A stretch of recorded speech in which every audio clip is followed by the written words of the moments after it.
আমার আজকের রেসিপি পনির ঘোটালা। সকালের জলখাবারে হোক বা রাতের খাবারে একঘেয়ে রুটি, লুচি, পরোটা খেতে বা বানাতে ভালো না লাগলে কম সময়ের মধ্যে বানিয়ে নিন পনির ঘোটালা, সঙ্গে মশলা পাও। নমস্কার বন্ধুরা, রুমার হেসেলে সবাইকে স্বাগত। রেসিপিটা কেমন লাগলো অবশ্যই জানাবেন, ভালো লাগলে সবার সাথে একটু শেয়ারও করে নেবেন। পনির ঘোটালা বানানোর জন্য এখানে আমি 250 গ্রাম পনির নিয়েছি, আর একটা গ্রেটারের সাহায্যে আমি পনিরটাকে গ্রেট করে নেব। সম্পূর্ণ পনিরটা আমি গ্রেটারের সাহায্যে গ্রেট করে নিয়েছি। রান্নাটা করার জন্য ফ্রাই প্যানের মধ্যে আমি দিয়ে দিচ্ছি 2 টিস্পুন সাদা তেল। আর এই পনির ঘোটালা বানানোর জন্য আমি খুব বেশি তেলের ব্যবহার করছি না, আপনারা চাইলে অবশ্যই তেলের পরিমাণটা বাড়িয়ে দিতে পারেন।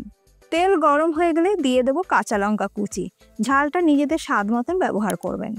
আর দেবো 5-6 কোয়া রসুন কুচি, আর দিয়ে দিচ্ছি 2 টেবিল স্পুন ধনেপাতা কুচি। এবার এই সব কিছু একসাথে 1 মিনিট একটু ভেজে নেব মিডিয়াম ফ্লেমে। এরপর এর মধ্যে দিয়ে দেবো একদম ফাইনলি চপ করে নেওয়া একটি মিডিয়াম সাইজের পেঁয়াজ। খুব বেশি সময় ধরে পেঁয়াজ ভাজার দরকার নেই, মিডিয়াম ফ্লেমে মিনিট 2 পেঁয়াজটাকে ভেজে নেবার পর এর মধ্যে দিয়ে দিচ্ছি 1/4 টিস্পুন হলুদ গুঁড়ো, ধনে গুঁড়ো দিয়ে দিলাম 1/2 টিস্পুন, আর জিরে গুঁড়ো আমি দিয়ে দিলাম 1/2 টিস্পুন, 1 টিস্পুন দিয়ে দিলাম কাশ্মীরি রেড চিলি পাউডার, আর দিয়ে দিচ্ছি গরম মশলা গুঁড়ো 1/2 টিস্পুন, 1 টিস্পুন দিয়ে দিচ্ছি ক্রাস্ট করে নেওয়া কাসুরি মেথি। গরম মশলা গুঁড়োর বদলে আপনারা পাও ভাজি মশলাও কিন্তু এখানে ব্যবহার করতে পারেন। লো ফ্লেমে মশলাটাকে 1 থেকে 2 মিনিট একটু ভেজে নেব। মশলা থেকে সুন্দর গন্ধ বের হলে দিয়ে দেব 2টো মিডিয়াম সাইজের কুচনো টমেটো, আর দেব স্বাদ মতো নুন। সব কিছু ভালো করে মিশিয়ে নিয়ে ঢাকা দিয়ে লো ফ্লেমে কুক করে নেব। আর নুন দেওয়ার কারণে টমেটোটাও তাড়াতাড়ি নরম হয়ে যাবে। লো ফ্লেমে ঢাকা দিয়ে মিনিট 2 কুক করে নেবার পর সব কিছু একটু ভালো করে মিশিয়ে নিচ্ছি। মশলাটা যাতে খুব ভালো করে আমি একটু কষিয়ে নিতে পারি তার জন্য দিয়ে দিচ্ছি খুব সামান্য পরিমাণে একটু জল। জলটা দেওয়ার কারণে মশলাটা পুড়ে যাবে না। সব কিছু একটু ভালো করে মিশিয়ে নিয়ে আবারও লো ফ্লেমে ঢাকা দিয়ে মশলাটাকে কুক করে নেব। ঢাকা দিয়ে লো ফ্লেমে মিনিট 3 রান্না করে নেবার পর দেখুন টমেটো নরম হয়ে গেছে, গলে গেছে, আর মশলা থেকে তেলও সেপারেট হয়ে গেছে। এর থেকে বেশি মশলা থেকে তেল সেপারেটও হবে না, কারণ এর মধ্যে আমরা খুব বেশি তেলের ব্যবহার করিনি। সব কিছু ভালো করে মিশিয়ে নেবার পর দিয়ে দিচ্ছি গ্রেট করে নেওয়া পনির। সম্পূর্ণ পনিরটা দেওয়ার পর সব কিছু একসাথে ভালো করে মিশিয়ে নেব। গ্যাসের ফ্লেমটাকে লোতে রেখেছি। গ্রেট করে নেওয়া পনির মশলার সাথে ভালো করে মিশিয়ে নেবার পর এর মধ্যে দিয়ে দিচ্ছি 1 কাপ জল। আর এই পনির ঘোটালা মশলা পাও বানাতে আপনাদের সময় লাগবে 10 থেকে 15 মিনিট।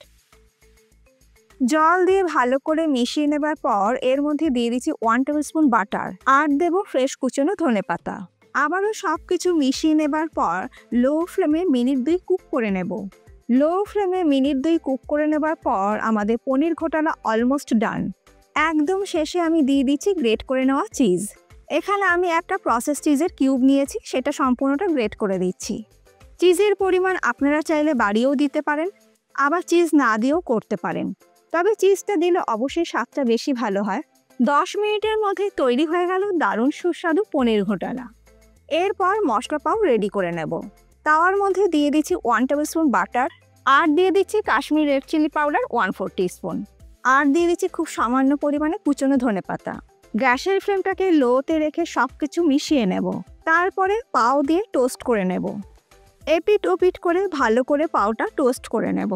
10 থেকে 15 মিনিটের মধ্যে সকালের জলখাবার বা রাতের খাবার তৈরি করে নিতে পারেন। এমন নয় যে পাওয়ের সাথে আপনাদের পনির ঘোটালা খেতে হবে, রুটি পরোটার সাথেও পনির ঘোটালা ভালো লাগে, তবে পাওয়ের সাথে পনির ঘোটালা খেতে বেশি ভালো লাগে।